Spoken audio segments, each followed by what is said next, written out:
30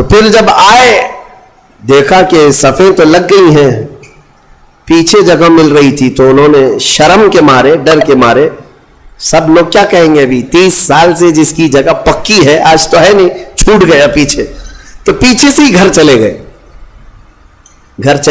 گھر میں جا کر نماز پڑھ لیا. عشاء میں اس ڈر سے نہیں آئے کہ سب لوگ سوال کریں گے مغرب میں کہاں تھے. تو اس زمانے میں ایک بڑے بزرگ تھے, انہوں نے پوچھ لیا کہ فلاں صاحب جو رہتے تھے پہلی صف میں, جن کا ریکارڈ تھا 30 سال کا, وہ کہاں ہے؟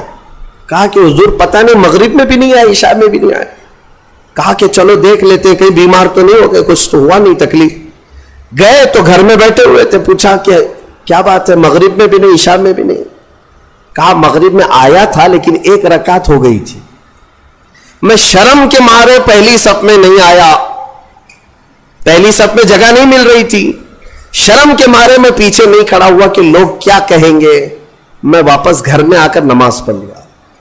اس بزرگ نے ان سے کہا جو 30 سال کی عبادت کر چکے تھے, کہا کہ اے بندے جا پچھلے 30 سال کی نمازوں کو پھر سے ریپیٹ کر لے, دوہرا لے, اس لیے کہ جو تو نے نمازیں پڑھی وہ صرف اسی نیت سے پڑھی کہ لوگ کیا کہیں گے, لوگ کیا کہیں گے. تجھے اس بات کا خیال نہیں ہے کہ تو عبادت اللہ کے لیے کرتا ہے, جا پچھلے 30 سال کی نمازیں اعادہ کر لے, پھر سے پلٹا لے. عزیزان گرامی, اخلاص ایک بڑی دولت ہے, اللہ تعالیٰ اپنے مخصوص بندوں کو عطا کرتا ہے. بات میں یہاں پر سمیٹتا ہوں کہ ابلیس لعین آدم علیہ السلام کو سجدہ نہ کیا, غرور اور گھمنڈ میں اللہ تبارک و تعالیٰ سے چیلنج کر کے نکلا. اسے اللہ نے ٹائم دیا, وقت دیا قیامت تک کا, اور وہ بہکاتا گھوم رہا ہے ابھی بھی. ہاں بس رمضان میں قید ہوا ہے, رمضان میں شیاطین کو قید کیا گیا, یہ حدیث پاک سے ثابت ہے. ابھی تو ہے نہیں, ہماری محفل میں بھی نہیں ہے, اور ابھی رمضان میں کہیں ہے نہیں, لیکن پھر بھی کچھ لوگ ابھی بھی روزہ چھوڑتے ہیں. یہ کون سے شیطان, نماز میں نہیں آتے, پھر یہ کون ہے, ان کو کون سلاتا ہے, ان کو کون, شیطان کا کوئی خلیفہ ہے؟ شیطان کسی کو اپنی ڈیوٹی دے کر کے گیا ہے. یہاں پر نفس امارہ ہے, وہ ہر ایک کے اندر ہے. انشاءاللہ پھر آگے کبھی میں عرض کروں گا, وہ ہر انسان کے پاس ہے. جس نفس نے شیطان کو بھی گمراہ کیا تھا وہ نفس تو ہمارے پاس ہے. نفس ایک بہت ہی خطرناک چیز ہے, اسی سے لڑنے کو میرے آقا نے جہاد اکبر کہا. جو اپنے نفس کے خلاف لڑائی کرے گا وہ جہاد اکبر ہے, بڑا جہاد ہے. تو بہرحال آدم علیہ الصلاۃ والتسلیم کی پیدائش ہوئی اور آپ کو وہاں سے جنت میں رکھا گیا. اب یہاں پر کچھ باتیں مجھے عرض کرنی ہے, وہ یہی ہے کہ آدم علیہ السلام کو جب ساری چیزوں کے نام بتائے گئے اور سب کچھ علم دیا گیا اور پھر جنت میں رکھا گیا. جنت کیسی ہے, وہاں کسی چیز کی کمی ہے؟ کوئی چیز کی کمی نہیں, ساری نعمتیں ہیں. لیکن اس کے باوجود آدم علیہ السلام کو کچھ بے قراری تھی. کیوں؟ اس لیے کہ انسان جو ہے تنہا نہیں رہتا, انسان کو کوئی دوسرا انسان چاہیے.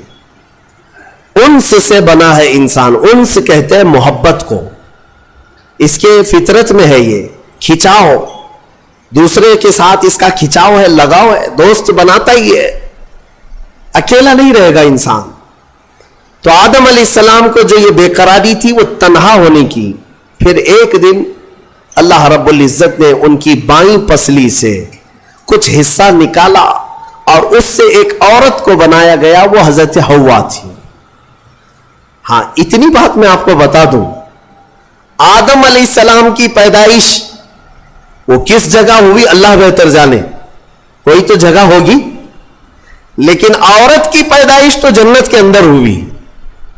کہاں ہوئی ہے؟ جنت کے اندر ہوئی ہے. ہاں جنت میں پیدا ہوئی ہے عورت, یہ اس کا مقام ہے اور یہ جنتی چیز ہے. اللہ تبارک و تعالیٰ نے اس میں جو خوبصورتی رکھی ہے عورت کے اندر, وہ جنت کی کشش ہے.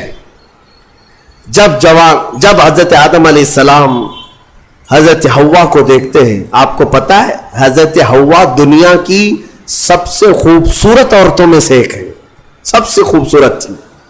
آدم علیہ السلام ان کی طرف ہاتھ بڑھانے لگے، رب تعالیٰ کا حکم ہوا آدم تمہارے لیے حلال نہیں، تم اس کا مہر ادا کرو، مہر ادا کرو۔ مہر دینا یہ جنتی قانون ہے، آج بھی ہمارے نکاح میں مہر رکھا جاتا ہے۔ آدم علیہ السلام نے عرض کیا کہ مولا میں یہاں کس چیز کا مالک ہوں، کیا چیز مہر میں دوں؟ رب تبارک و تعالیٰ نے فرمایا آدم تمہاری اولاد میں اخیر زمانے میں میرا ایک محبوب نبی پیدا ہوگا جس کو آسمانوں میں احمد زمینوں میں محمد کہا جائے گا۔ آدم تم اس پر 20 بار درود بھیجو، یہ حوا کا مہر ہو جائے گا۔ شیخ عبدالحق محدث دہلوی رحمۃ اللہ علیہ نے بھی اس کو لکھا ہے، آپ اندازہ کرو ہماری ماں کا مہر درود پاک ہے، ہماری ماں ہمارے باپ کے لیے حلال ہوئی تو درود کے صدقے میں حلال ہوئی، اور جس کو درود سے چھڑ ہے اسے سوچنا چاہیے کہ حلال ہونے کا طریقہ آدم علیہ السلام کے لیے حضرت حوا درود رکھا گیا۔ درود کے منکر تو کہاں جائے گا کہ اپنے ماں باپ کے بارے میں شک کرے گا؟ آدم علیہ السلام اس کے بعد حضرت بی بی حوا کو چھوتے ہیں، دونوں مزے سے رہ رہے تھے۔ قرآن میں اللہ فرماتا یا آدم اسکن انت وزوجک الجنت فکلا منہا حیث شئتما، رب فرماتا ہے تم اور تمہاری بیوی جنت میں رہو، جو چاہے کھاتے رہو، جہاں سے من کرے کھاؤ، جنت میں گھومتے رہو پھرتے رہو، ساری چیزیں تمہارے لیے اب حلال ہیں۔ لیکن رب نے فرمایا تھا وَلَا تَقْرَبَ هَٰذِهِ الشَّجَرَةَ، ایک درخت ہے اس کے قریب مت جانا، ایک درخت ہے اس کے قریب مت جانا۔ اللہ کی طرف سے منع تھا، وہ درخت کے قریب جانے کی ممانعت آئی تھی، تو ہوا کیا؟ ابلیس لعین جو بارگاہ سے مردود ہو گیا تھا، اب اس کی ڈیوٹی ہو گئی تھی کہ آدم علیہ السلام کو بہکائیں یا پھر ان کی ذریت کے خلاف کچھ نہ کچھ سازشیں کرتے رہے، اس کی ڈیوٹی ہو گئی تھی۔ اس وقت تک وہ فرشتوں میں بھی جاتا آتا تھا، جنت کے دروازے تک بھی پہنچتا تھا۔ روایات یہ بتاتی ہیں کہ ایک دن جنت کے قریب وہ گیا، آدم علیہ السلام اور حضرت حوا کو بلایا، کہا کہ تمہیں پتہ ہے اس درخت کے قریب جانے سے کیوں منع کیا گیا ہے؟ آدم علیہ السلام نے پوچھا کیا بات ہے؟ کہا اس درخت میں ایک پھل ہے، اگر تم کھا لو گے نا الا ان تکونا ملکین او تکونا من الخالدین، تم یا تو فرشتے بن جاؤ گے یا ہمیشہ جنتی بن جاؤ گے۔ ہاں اگر کھا لیے تو ہمیشہ کا ہو جائے گا، پکے ہو جاؤ گے، اس لیے تمہیں روکا گیا ہے، کھانے سے روکا گیا ہے کہ تم کنٹینیو نہ ہو جاؤ، یہاں پہ ہمیشہ کے نہ ہو جاؤ۔ آدم علیہ السلام اس کی باتوں میں نہیں آئے، لیکن اندر آنے کے بعد حضرت حوا بار بار کہنے لگی آدم علیہ السلام سے کہ ایک بار پھل کھا کے تو دیکھتے ہیں، کھا کر کے تو دیکھتے ہیں۔ حضرت آدم علیہ السلام نے منع کیا، رب تبارک و تعالیٰ نے قریب جانے سے منع کیا ہے، وَلَا تَقْرَبَ هَٰذِهِ الشَّجَرَةَ۔ اب یہاں پر شیطان نے ایک لاجک سکھائی، منطق، ہاں قریب جانے سے منع کیا نا، درخت کا پھل کھانے سے تھوڑی نہ منع کیا۔ تو حضرت بی بی حوا نے پھل توڑ کر کے آدم علیہ السلام کو بھی پیش کیا، خود بھی کھائیں۔ جیسے ہی ان دونوں نے کھائے، قرآن میں اللہ فرماتا ہے دونوں کے کپڑے اتر گئے، لباس اتار لیا گیا، پورا کا پورا لباس اتار لیا گیا۔ جنت کے کچھ درختوں کے پتوں سے انہوں نے اپنا جسم چھپایا، پھر فوراً حکم آیا اللہ کا، قال اہبطوا، اتر جاؤ تم سب کے سب، تم سب اتر جاؤ جنت سے، زمین پر جاؤ، اس لیے کہ اللہ تعالیٰ نے جس چیز سے روکا تھا تم نے وہ کھا لیا۔ آدم علیہ السلام کو بھی اتارا گیا، بی بی حوا کو بھی اتارا گیا، جنت میں اور جنہوں نے ان کا تعاون کیا تھا سب کو اتارا گیا، زمین پر بھیج دیا گیا، اور پھر الگ الگ آدم علیہ السلام کو سرندیپ پہاڑ پر جو سری لنکا میں ہے آج، حضرت حوا کو جدہ میں سعودی عرب میں، اتنا لمبا فاصلہ، اور پوری بھری دنیا میں دو ہی لوگ ہیں اور ایک ادھر ایک ادھر۔ رب تبارک و تعالیٰ نے اتارا اور پھر یہ فرمایا ایک مدت تک تم کو زمین میں ٹھہرنا ہے اور پھر میری طرف لوٹ کر کے آنا ہے. آدم علیہ السلام اس بات پر روتے رہے, بہت روئے, تقریباً 350 سال روئے. سب سے زیادہ رونے والوں میں آدم علیہ السلام کا نام آتا ہے. پھر ایک دن ایسا ہوا کہ آدم علیہ السلام نے اللہ تعالیٰ کی بارگاہ میں یوں عرض کیا کہ جب میری آنکھ کھلی تھی, سب سے پہلے حضرت آدم علیہ السلام کی روح ڈالی گئی, آنکھ کھلی تھی, تو سب سے پہلے آدم علیہ السلام کی نظر جس چیز پہ پڑی تھی وہ لا الہ الا اللہ محمد الرسول اللہ. اللہ تعالیٰ نے اپنے نام کے ساتھ ایک اور نام رکھا تھا. آدم علیہ السلام نے اللہ کی بارگاہ میں یوں عرض کیا کہ مولا, جس کا نام تو اپنے نام کے ساتھ آسمانوں میں رکھا اس کے طفیل میری توبہ قبول فرما. فوراً رب تبارک و تعالیٰ نے جبرائیل امین کو بھیجا, جاؤ آدم کی توبہ قبول ہوئی, اس لیے کہ محبوب کا وسیلہ لیا گیا. ہاں, اسی لیے ہمارے امام بریلی کے تاجدار فرماتے ہیں وہ جہنم میں گیا جو ان سے مستغنی ہوا, ہے خلیل اللہ کو حاجت رسول اللہ کی, ہے خلیل اللہ کو حاجت رسول اللہ کی, عرش حق ہے مسند رفعت رسول اللہ کی, دیکھنی ہے حشر میں عزت رسول اللہ کی. یہ اتنا ہی نہیں میرے عزیزو, تمہیں کیا خبر, قیامت کے دن کے بارے میں بھی اعلیٰ حضرت فرماتے ہیں خلیل و نجی مسیح و صفی سبھی سے کہیں نہ بنی. قیامت کے دن یہ قوم کہاں جائے گی, سارے نبیوں کے پاس جائے گی, سب کیا کہیں گے میرے علاوہ کسی اور کے پاس جاؤ. ہاں, حضور فرمائیں گے آؤ میں تمہاری شفاعت کے لیے ہوں. اس کو اعلیٰ حضرت فرماتے ہیں خلیل و نجی مسیح و صفی سبھی سے کہیں نہ بنی, یہ بے خبری کی خلق پھری کہاں سے کہاں تمہارے لیے. یا رسول اللہ, کہاں سے کہاں تمہارے لیے, دہن میں زبان تمہارے لیے, بدن میں ہے جان تمہارے لیے, ہم آئے یہاں تمہارے لیے, اٹھے بھی وہاں. الحمدللہ حضرت آدم علیہ السلام کی توبہ قبول ہوئی. اس کے بعد آپ کو حکم ہوا حج پہ جانے کا. آپ حج کے لیے آئے, کعبہ اس وقت موجود تھا, فرشتوں کا تعمیر کیا ہوا تھا. آدم علیہ السلام سفر کر کے گئے حج کے لیے. یہاں سے ایک بات میں عرض کرتا ہوں, دنیا کا پہلا حج ہندوستان کی سرزمین سے ہوا. آدم علیہ السلام اسی زمین سے گئے, اور ہمارے لیے فخر کی بات یہ ہے کہ یہ ہندوستان ہمارے باپ کی زمین ہے. ہاں, آدم علیہ السلام باپ ہے کہ نہیں ہے, ہمارے باپ کی زمین ہے. الحمدللہ ہم اپنے باپ کی زمین پر قائم ہیں. ہاں, کسی کے باپ کی نہیں ہے. اور فخر سے رہو, خوشی سے رہو. اللہ تبارک و تعالیٰ نے زمین پر تمہیں قرار دیا. آدم علیہ السلام جب وہاں پہنچے تو عرفات کے میدان میں حضرت حوا سے ملاقات ہوئی. پھر اس کے بعد زندگی کی ابتدا ہوئی, اولاد شروع ہوئی آدم علیہ السلام کی. پھر نسل انسانی کا ایک بہت بڑا سلسلہ شروع ہوا, اور اسی نسل انسانی کی برکت ہے کہ ہم اور آپ زمین پر آج موجود ہیں, اسی آدم علیہ السلام کی نسل. ایک اور بات خاص طور پر عرض کرنا ہے, وہ یہ ہے کہ آدم علیہ السلام کہاں سے اتارے گئے تھے. میں نے ابھی آپ کے سامنے عرض کیا, کہاں سے اتارے گئے تھے, جنت سے اتارے گئے تھے. جنت سے اتارے گئے, اور جہاں سے آئے ہیں وہیں پر جانا چاہیے. اسی لیے کہا گیا انسان کو کہ تیرا اصلی وطن جنت ہے. تیرا اصلی وطن کیا ہے, جنت ہے. بچہ جب ماں کے پیٹ سے پیدا ہو کر کے دنیا میں آتا ہے تو روتا آتا ہے نا, دیکھا ہے نا آپ نے, روتے ہوئے آتا ہے. کیوں روتے ہوئے آتا ہے؟ بزرگوں نے فرمایا, خود میرے مرشد گرامی حضور تاج الشریعہ رحمت اللہ تعالی تشریح فرماتے تھے کہ بچہ روتا ہوا اس لیے آتا ہے کہ اس کا اصلی وطن چھوٹ گیا.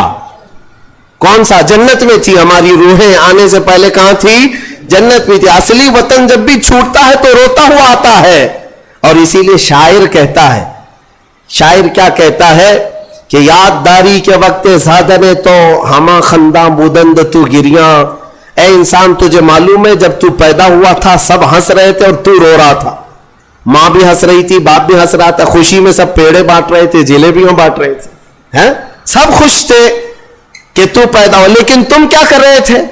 تم تو روتے ہوئے آئے تھے. چنا زی کے وقت مردنے تو ہما گریاں بودند تو خنداں. شاعر کہتا ہے اے انسان اب زندگی ایسی گزار کر جا کہ جب تیرے جانے کا وقت ہو تو سب رو رہے ہو اور تیرے لبوں پہ مسکراہٹ ہو. تو ہنستا ہوا جا. کون ہنستا ہوا جائے گا؟ جسے اپنے وطن پر جانے کا شوق ہو, اپنے اصلی وطن جانے کا جسے بھی شوق ہوگا, موت کے وقت اس کے لبوں پہ مسکراہٹ ہوگی. اور جسے جہنم جانے کا ہوگا, خاک مسکرائے گا, خاک مسکرائے گا. وہ تو ملک الموت کی شکل دیکھ کر کے لال پیلا ہو چکا ہوگا. ہاں, اسی لیے جنت کی خواہش بھی رکھو کہ میرا اصلی وطن ہے, اور کام بھی وہی کرو تاکہ مرنے کے وقت لال پیلے نہ ہو, لبوں پر مسکراہٹ ہو. اسی لیے بہتوں کو مرتے وقت مسکرانا یہ ہمارے اختیار میں نہیں ہے. ہاں, تم چاہو گے تو مسکرا لیں گے. ابھی ہم بیٹھے ہیں, ہنسنے کے لیے بولوں گا تو پورا پھاڑ کر کے ہنسیں گے, ہو سکتا ہے ابھی اختیار ہے, لیکن موت کے بستر پر میاں کسی کے اختیار میں نہیں. ہنسنا اس وقت تمہارے کنٹرول میں نہیں. اس وقت تو نزع کا عالم ایسا کہ مکھی بھی بیٹھے تو پہاڑ کے برابر لگے. ہنس کہاں سکو گے؟ ہاں, بس وہی ہنسے گا جو زندگی بھر جنت میں جانے کی تیاری کرتا تھا اور مولا اسے موت سے پہلے جنت دکھا رہا ہو اور وہ ہنس رہا ہو. بس وہی ہنسے گا, باقی کسی کے کنٹرول میں نہیں ہے. اسی لیے میں اسی پر گفتگو ختم کرتا ہوں. ہمارے باپ آدم علیہ السلام جنت سے آئے تھے اور پھر وہ واپس جنت میں ہی جائیں گے. آدم علیہ السلام بھی, نوح علیہ السلام بھی, موسیٰ و عیسیٰ بھی, ابراہیم و اسماعیل بھی علیہ السلام, اور خود میرے آقا و مولا سیدنا محمد الرسول اللہ صلی اللہ علیہ وسلم جنت ہی میں جائیں گے. تو ہم جن کی امت ہیں, ہمارے لیے یہی فرض ہے کہ ہم بھی وہیں جائیں جہاں ہمارے رسول جائیں گے. اور جنت کے کام شروع کرو, نیکیاں کرو. اللہ تبارک و تعالی ہم سب کو اصلاح کی توفیق عطا فرمائے. مرنے سے پہلے مولا توبہ کی توفیق عطا فرمائے, جنتی اعمال کی توفیق عطا فرمائے. وآخر دعوانا الحمد للہ رب العالمین. السلام علیکم.